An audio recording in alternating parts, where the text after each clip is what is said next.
Thanks for joining us for another episode of Boom and Bust. I'm your host, Tony Clement, here at the News Forum where all voices matter. Are the young people of Canada losing all hope of getting ahead? A recent study by the MacDonald-Laurier Institute sheds light on attitudes of young Canadians and their economic outlook. Aaron Wudrick is back to discuss. He's the Domestic Policy Program Advisor at MLI. Welcome back, Aaron. Hey, thanks, Tony. Thanks for having me. Pleasure to be here. So first of all, sort of general question, just to set the table a little bit. Tell us about this research that you conducted at the MacDonald-Laurier Institute. Yeah, so Tony, there's been a lot of talk about how young people are pessimistic. They don't have much hope for the future. We wanted to dive into this. We wanted to quantify this. And so we partnered with a fellow named Blair Gibbs, who's an expert in this. He's come over from the UK where he specialized in political polling. And we did some focus groups and some polling with younger Canadians under age 30 to see how they felt about their future prospects. And unsurprisingly, the picture did match quite a bit of what we sort of hear qualitatively. A lot of Canadians do not have a lot of hope or optimism for the future. So is this kind of unprecedented, the nature of their attitudes? Yeah, I think this is a little bit cyclical, but what really stuck out to us here was going into it, we weren't sure if things like, for example, COVID measures and lockdowns would have had a big impact. The number one thing by far was housing. Most Canadians under age 30 have basically given up on the idea of owning a home. Several of them proactively mentioned in the focus groups things like, my parents at my age or my parents at age 30 could buy a house. Somewhere near a major city. That's just completely unrealistic for me. And this was a theme that kept coming up time and time again. The cost of housing is something that younger people just seem extremely depressed by. So how does that, I don't know whether you drill down on this, but how does it affect their saving choices, their spending choices, their political choices? Yeah, in a lot of ways, they don't have a lot of money to save in the first place. I think what was remarkable was just this sense that they've been dealt a bad hand. This idea, for example, that, if you were a blue collar worker, 30 years ago, you could earn a decent living. You could expect realistically to own a home. Now that's all out the window. So and what's striking too is that whether it's folks who, go to university or don't, there's still a general level of pessimism. I would say it's a little bit less with folks who have higher education, but it is, the theme of housing came back over and over again, and it's sort of leading people to believe that the system is stacked against them, and we didn't get into this in this study, but I'm wondering if that is partially responsible for some of the sort of political trends that we're seeing in terms of where young people are considering voting. So is this the economic reality, or is some of this pessimism unwarranted? Yeah, it's hard to say. I mean, for a lot of them, they sort of specifically referenced that they, based on their projected income stream and the cost of houses today, they're just never going to be able to afford a house. Interesting, the few people who did, when you scratch the surface, they expect to get help from their families. So, buying a house used to be something that you could hope to achieve if you just worked hard. Now, unless you have help, unless you're fortunate enough to have a family that's going to help you, it just, for a lot of them, they just feel it's never going to happen. Right. Is there any aspect of this that was divorced from housing, like generally cost of living, cost of transportation, those kinds of issues? Yeah, I mean, the general affordability was a theme, but housing specifically was the dominant theme. So I think, for a lot of people, because it's such a large, it's the single largest purchase that most people made, that sort of weighed heavily in their mind, but it was also clearly impacting other life decisions. There was a lot of rumination about getting married. Of course, this could also impact whether you have kids, right? If you don't own a house, nowhere to raise kids, I think that was also something that kept coming up. One other thing that was interesting that we didn't expect to find was that the pessimism was even starker with younger women. There's a lot of talk now about younger men and sort of younger men's struggles. But in this particular survey, and we'd like to sort of delve into this further in a future study, younger women in particular had a very pessimistic outlook. We're having an interesting discussion with Aaron Wudrick. He is the Director of Domestic Policy at the MacDonald-Laurier Institute, talking about a recent survey they did of young people and sort of their attitudes to their economic future. We're going to continue to delve into this after the break. Stay with us. We'll be right back.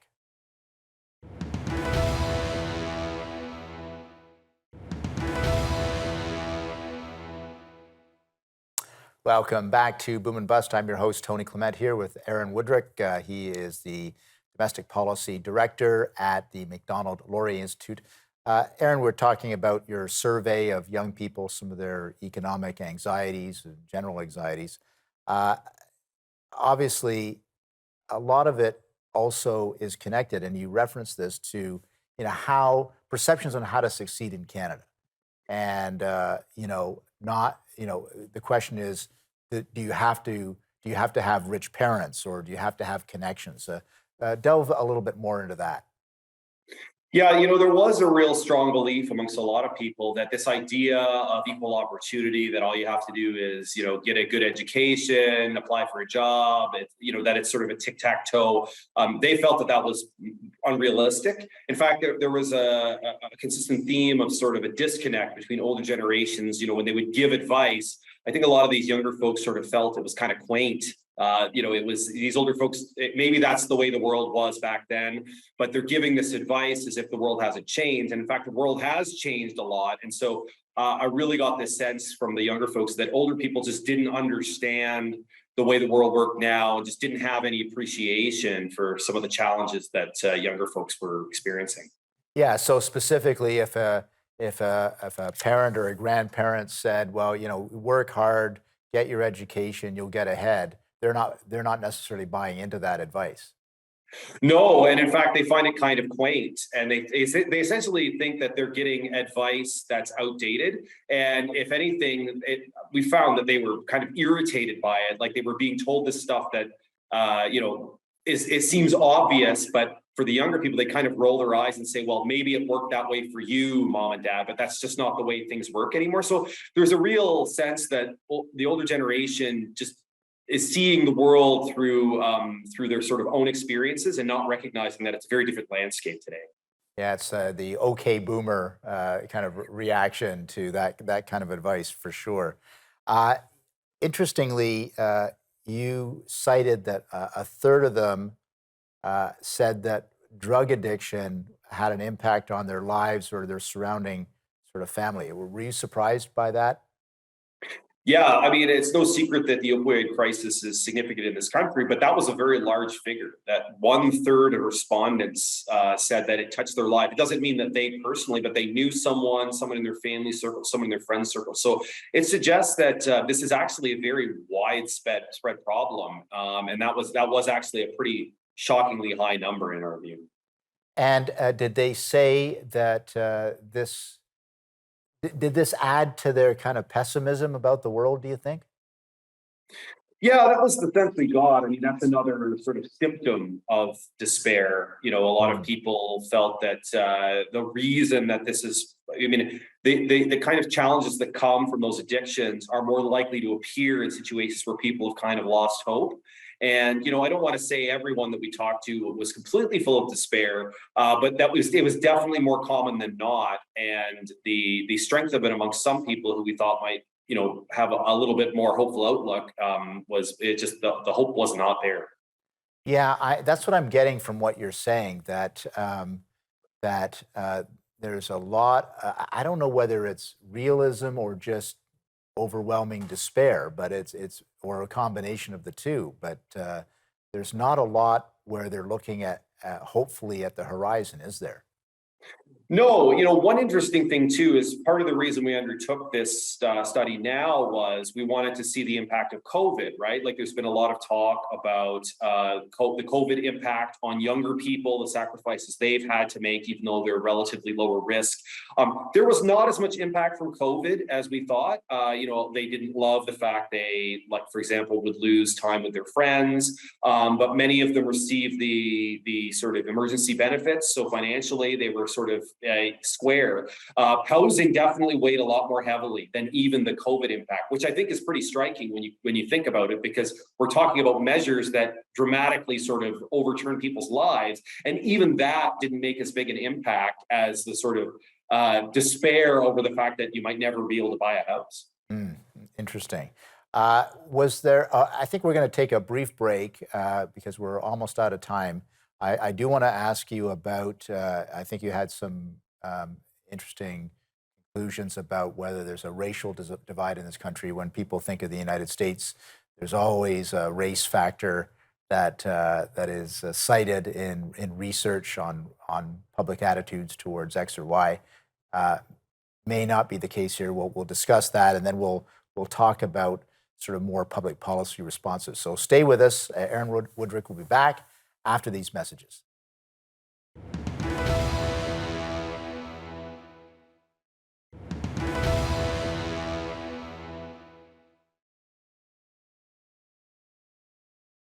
And we're back here at Boom and Bust. I'm your host, Tony Clement, here with the MacDonald-Laurier Institute's Aaron Wudrick. He is the director of their domestic policy program, discussing an extensive survey that they did, as well as face-to-face discussions, focus groups with young people. So I kind of set the table a little bit. Please give us your thoughts on whether there is a racial divide in our country on some of these issues. Yeah, the good news there, Tony, is we didn't see very much of that. The views of Canadians in terms of their level of pessimism or optimism was about the same, regardless of the racial group. So I think that's actually a good sign. It's not a good sign that there's that many people who have despair, but it is a good sign that it's not disproportionately, for example, visible minorities or vulnerable groups that feel this way. It's I would say, a consistently Canadian experience, regardless of the background of the young person. And you may have mentioned this earlier, but was there a socioeconomic divide at all? There was a little more hope amongst those who had higher incomes and higher education levels. That was positively correlated with optimism, but not as stark as you might think. I do think, I mean, you're mentioning too, we get to talking about what policies we can do to try and address some of it. It does seem that education does provide some hope. Some of the respondents mentioned things about how university might not be for them. So I think that suggests there might need to be a conversation about education that's more than just university, whether that's colleges and trades and other forms of job training, that I think would help people feel that they would have a better shot at making it. Yeah, it seems to me that it doesn't have to be university. But if there is a way to connect, okay, if I take this course or program, or I'm enrolled in this, it means that I have more options, down the road. Is that what you're saying? Yeah, absolutely. People had there was a positive correlation of hope if they had more education. Another thing that came up was work experience. Right, a lot of them, it was a matter of sort of getting on the right track, building experience, having confidence that experience would serve them well. The job insecurity was something that kept coming up as well. Even the folks who had jobs, they often had precarious jobs or gig economy work.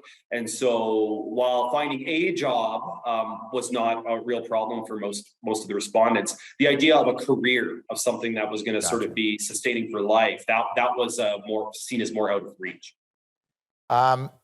Yeah, and was there any rural versus urban divide as well?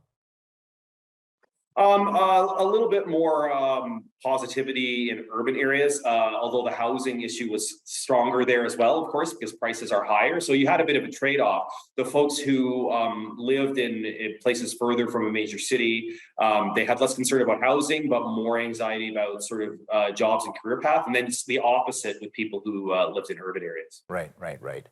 So how should politicians respond, do you think? Well, I mean, we've talked about half the show about housing. That's definitely number one.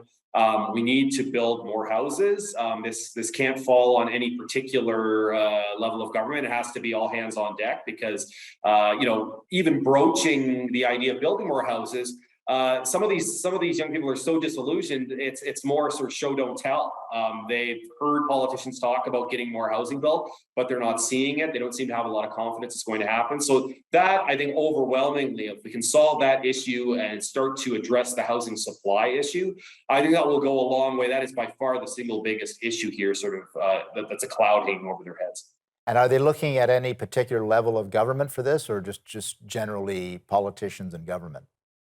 Yeah, I didn't get that sense that a lot of them are not, steeped in sort of whether it's municipal, federal, provincial. All they know is there aren't enough houses, and all they know is recently they've started to hear people talk about housing, but they're not seeing any change, any significant change. So I think it will take a while. Of course, you can't build millions of houses overnight, but it would be interesting to follow up on this, whether it's ourselves or someone else in a couple of years, and see if measures that are taken to address housing are actually having any impact on their level of optimism. You got about 30 seconds before the break. Did they talk about high rents as well? Yeah, absolutely. A lot of these folks are not in a position to buy right now, and so they are renters, and that is an equally a big concern. You can frame it as the cost of putting a roof over your head, whether that is renting or whether that is the cost of a mortgage. All right, we will continue our discussion with Aaron Wudrick. He is the Director of Domestic Policy at the MacDonald-Laurier Institute. Very interesting study on youth attitudes to the economy. We'll be back for another segment after this break. Please stay with us.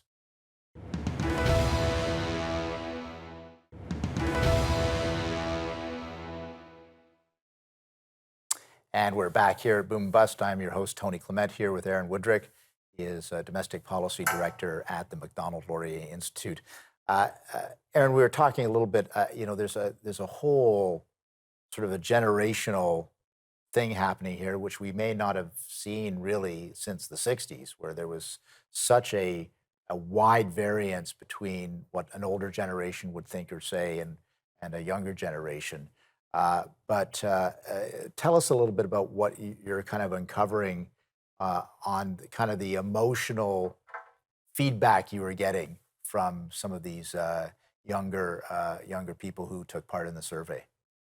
Yeah, it is a pretty strong sentiment, Tony. It's not just a sort of anger at this abstract, all houses are expensive. There was a real, you've heard of class warfare. It was almost a sort of, nascent generational warfare. There was a real resentment towards their sort of parents and grandparents' generation. There was an idea that they had it pretty easy, they had it pretty good, and that younger people were paying the price now as a result of that. And so I got more than a whiff of resentment and jealousy in some of these focus groups from people who just felt that their parents or grandparents had been lucky and they were unlucky, and that there was some sort of cosmic injustice as a result of all of this. Right.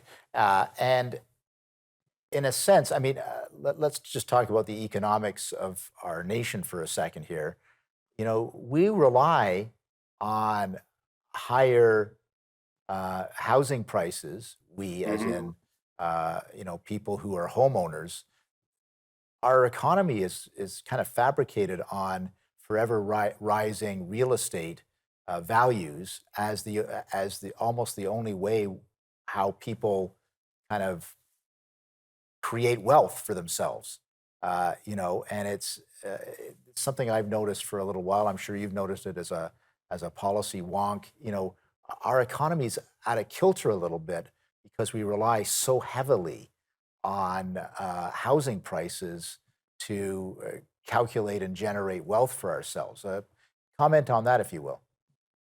Yeah, it's a real problem because then housing becomes not just a place to have a roof over your head, but you're sort of your nest egg, right? And I think that is what's created the dynamic and the resistance to building new housing, because people do not want to see the value of their houses fall. For a long time, that was sustainable because the younger people didn't vote, but that generation is getting bigger, it's coming of age, and now you have a direct clash of interests, right? You have homeowners who have their entire life savings tied up in their home, and then you have people who can't get into the housing market, desperate for a home, and you can see how each side stands to lose quite a bit if nothing changes for the other side. And I think that's a very dangerous sort of political confrontation on the horizon. Yeah, because that fans the flames of this intergenerational conflict we're talking about, right? Exactly. And if you want to have any sympathy for the homeowners, I mean, they were just doing what made sense at the time, right? They can't go back in time and make other investments. That is their nest egg now.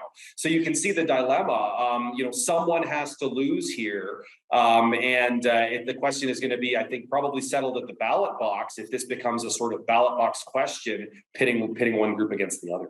But does it make it possible for a politician to take the side of radically reducing? I guess what they would say is we want to increase supply, but that will have an impact on housing prices as well. Yeah, and I think it matters. As time goes on, I think you're going to see the political clout of the one group grow and the other diminish, obviously as people sort of age and die. But supply, I think, Tony, is the way out of this because it will address the problem over time. You can't do it all at once. You just sort of slowly need to let the air out of the balloon. And if you don't do that, the balloon's going to pop, and that's a lot bigger bang. Yeah, and that's why everybody's trying to gear for a soft landing recession as well. Yeah, exactly. You're already seeing it with interest rates. I got a variable rate mortgage too, so I'm feeling it on my monthly payments. But that is definitely preferable to a big crash where a lot of people sort of lose their shirt, lose their house. And I think a lot of people got to realize, even if you have everything tied up in your house, if it goes down a little bit, you're still going to be a lot better off than you were if you bought a house 5, 10, or 15 years ago. Yeah, that's totally true. And I would just say for those who are wishing for a radical restructuring of our economy, be careful what you wish for, because there might be some other impacts you may not be aware of. Aaron Wudrick, thanks for joining us today. Very interesting discussion, and keep doing the great work you're doing at the MacDonald-Laurier Institute. Thanks a lot, Tony. Very interesting discussion with Aaron Wudrick there. Really interesting results of their survey of younger people and their economic attitudes and some of the challenges they face. So I hope you enjoyed the program. This topic will come up again and again. Thanks for watching today.